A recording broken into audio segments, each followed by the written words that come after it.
Talking about politics and comments or statements from people, what is the DSS also doing in that regard? Because away from comments and what we should be doing, there are so many things that worry the minds of a lot of Nigerians that would lead us into insecurity if we're not careful.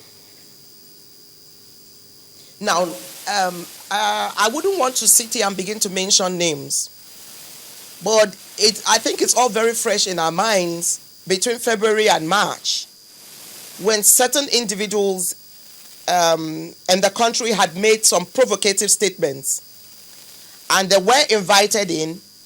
And of course, everything in Nigeria today, as I sit here now, when I leave, somebody will say, why were you lashing out at politicians? Even when a husband and a wife have problems in the house, it is reduced to politics. And except we begin, to exclude politics from some very sensitive issues, we are not going to have it right. We came under huge attacks from all sorts of people in society saying, what we were doing was trying to gag people. We were trying to stop the Nigerian people from being expressive. But you can't be expressive without, inciting. Those are two different things. For example, I have sat down here and I've heard so many people there are some radio stations that are known as radio stations that operate just there to abuse people, yet they are not bringing on useful suggestions that will transform or improve our society. Now, I think after the attempted jailbreak in the SSS, there was somebody who, by the nature of the duty he was doing, was found within the premises of the office. He went ahead taking pictures of security operations and tweeting same. And of course, the whole Nigeria, the social media, everybody was like, oh, why would you hold this person? Why would you hold these people? There are rules of engagement, and such rules of engagement must be followed by all Nigerians. You can't, because of ignorance of the law, commit an offense, and then you want us to turn the other way because we want to be looked at as good people. We will not do it. Sometimes you don't have opportunities like this to get to hear comments from the DSS. On this particular matter, before we move on, would you be kind enough to tell those who never knew what exactly it was, what was it that that gentleman did wrong on that day?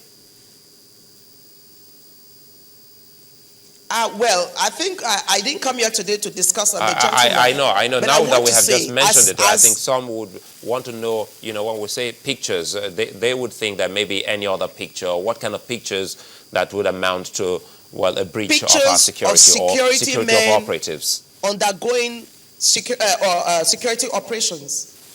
Now, he got those pictures because by the nature of his job, he was close to the SSS, the facility is close to the SSS premises. And he got those pictures and then began to peddle falsehood with such pictures. And when he was brought in, he now said, well, he was doing it for pecuniary reasons. Well, anyway. Now you would mortgage the security of the whole nation because of some few naira notes that will be given to you. Let's go back to the motor packs. Right. Now, some Nigerians are worried that we still haven't been able to do what we should have done. For your department, would you be thinking of helping or also working in collaboration with other agencies to have CCTV in most of our parks? Well, I think all that is on course, Sulai. But if you will permit me here, I would want to, maybe reawaken the consciousness of Nigerians with a few security tips. No, by all means, go ahead. Basically, you walk into public places, you find out that a lot of people are still very unaware, maybe because we've not had any incident in the recent past. For example, you walk into a street or you're going down a street in Abuja, you find these black refuse bags tied and dumped, besides dustbins.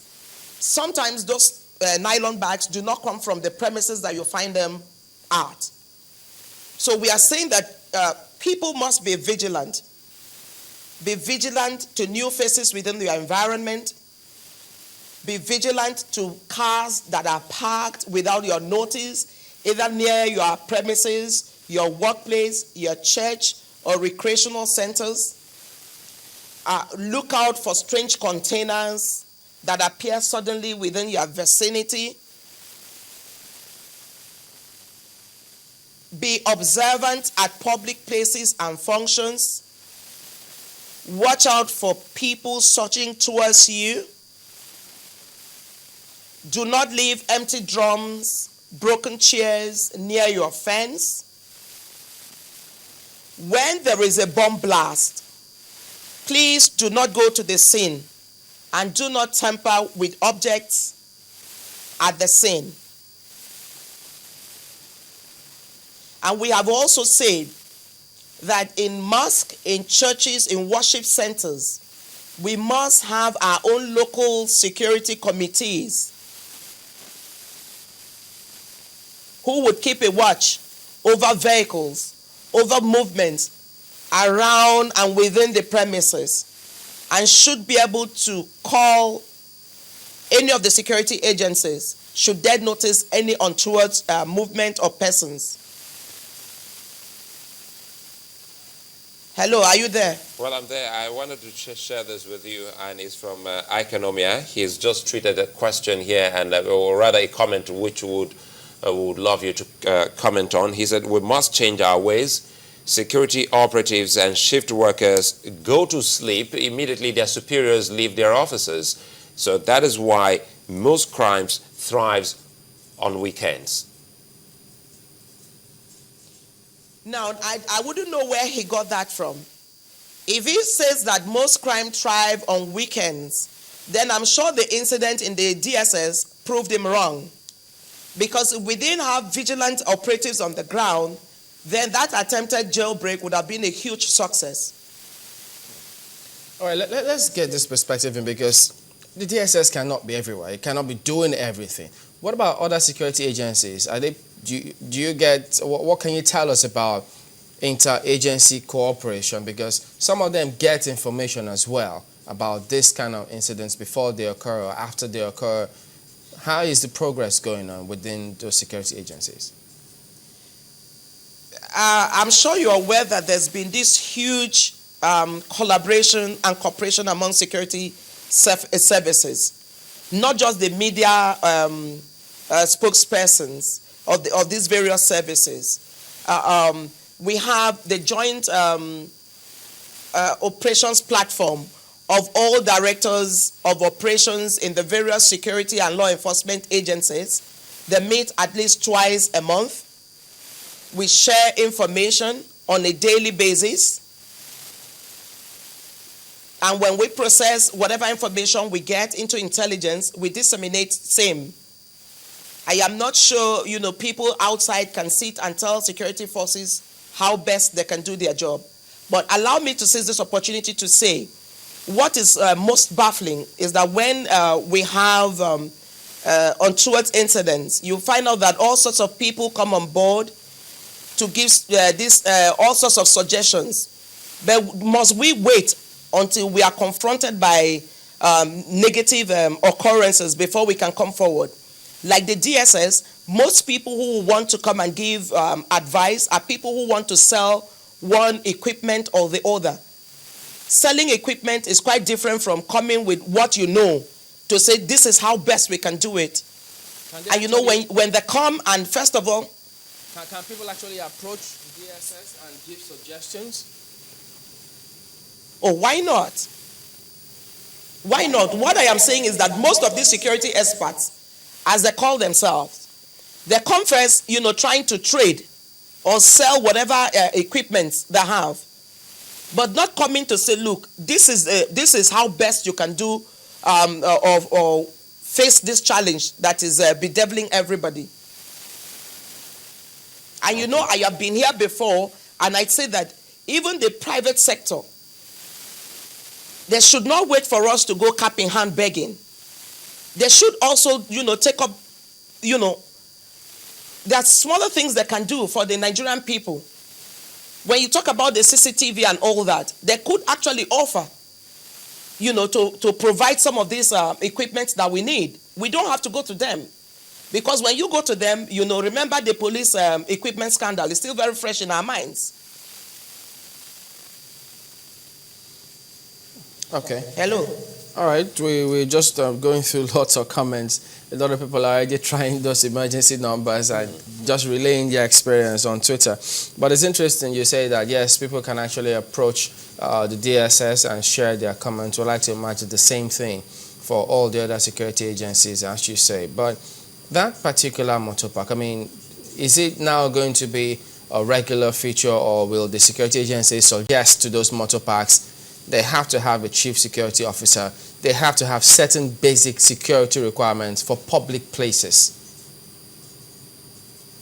Now, all that is being worked out. But what I have said is that we have not sat and folded our arms until these things have cropped up on us. We have always gone round parks. I think this is a wake-up call for everybody. Whether you are a passenger at the park, you are a driver at the park, or you do business within the park, you don't have to wait until the park management begins to, do what is right. You can take it upon yourself to be, how will I call it, a security vigilante on your own by looking out for things that are unusual within the parks and reporting same. But people will tell you, no, which is my business there? It is your business. Because when lives are lost, it is our collective business. We have lost people who tomorrow would have been the solution to this country. All right, I want to thank you for coming. And I want to seize this opportunity to say, bomb planting requires the physical presence of the actor. And we keep saying, challenge any strange movement around your premises. These people are not ghosts. They live in our houses. They are our children. They are our husbands. Now, let me tell you one very interesting thing. When we rounded up the people that killed Albany, Sheikh Albany, now, one of them said that when he brought in the guns into his house, his wife fought him and said, if you don't remove these guns, I am going to call the police. And he said, okay, let him just take it and go and drop. He never went back home until the man was killed and he was apprehended. We need people to be more conscious that way. Okay. Thank you very much indeed for speaking with us this morning. Marilyn Ogar is the Deputy Director of Public Relations of the SSS. And we do have those numbers. Don't forget you can try 112. Where has NCC been on this? Well, they have our numbers. They could reach us, but they didn't tell us about it. Okay. Maybe we'll see how that plays out. Well, that's it today. We thank you all for watching. Don't forget, those numbers are important. We'll see you next time. I'm Chamberlain. Well, thank you. I'm Oben. Well, many thanks. I'm Sulaiman. Lady. Bye now.